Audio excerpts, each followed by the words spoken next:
here, Buddy Rich. And you know what, one night, just a second, because I got something that I never told anybody out there. But Buddy called me up and asked me to come down. So I came down, and when I got there, there's a guard on the door, you know, he's in the dressing room, and no one gets to Buddy. So he says, hold it, Junior, where the hell do you think you're going? I says, well, I'm Les Paul. He says, big deal. Where are you going? You're not going in there.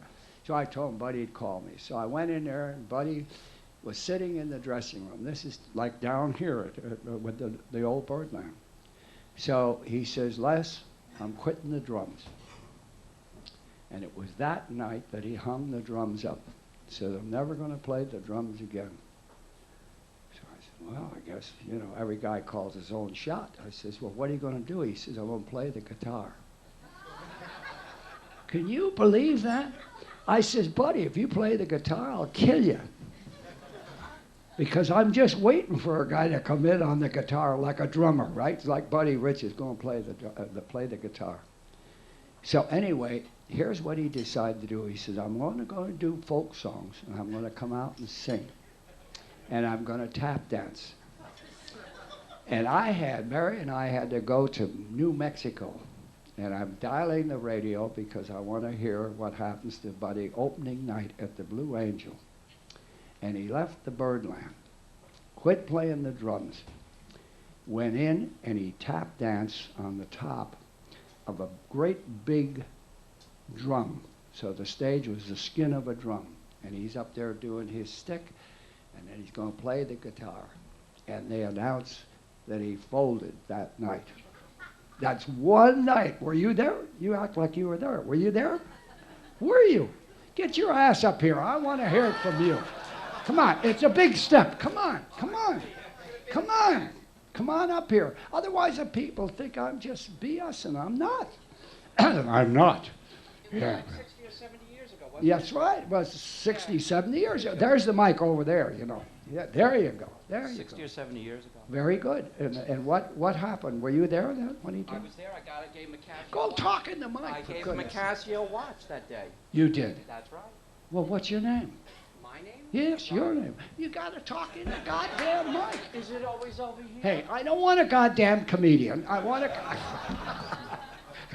Boy, I have problems up here, you know. Now, stay over. Bring the goddamn mic over here, Irving. Come on over here. Now, I happen to be... I thought I was the only guy in the world who knew that Buddy Rich flipped out and did that. And then, hey, what did he do? Quit. No. After he folded one night at the Blue Angel, it cost him $50,000 to have the choreography of him dancing on a drum and playing folk songs on the guitar. I think he took up knitting. No, seriously, you know what he did? He went back to the drums, never to play anything else for the rest of his life until he passed away. And a few days before he passed away, he was over in New Jersey, and we were together. Okay, I'm going to give you a chance, you know, just don't get too fidgety now. And Buddy was on the road with his band, and he was in Michigan somewhere, and he had a heart attack. He'd have the same thing I had. He had the bypasses and all that stuff. And, you know, they rushed him to the hospital. And they said, the doctor leaned over and said, are you allergic to anything? And he says, yeah, country music. What were you going to say? I was going to say, that's it. Yeah, but you were there, huh? I was there. Yeah. He was so fed up with the drums and jazz and the whole 9 yards, he wanted to become he was going to do this kind of thing. He was going to go that route, right? With the country music. He really was. Well, thank you.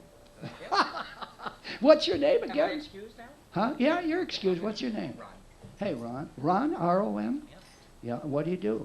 Actually, I build flight cases and things like that in the music industry. Flight cases for the guys that smoke.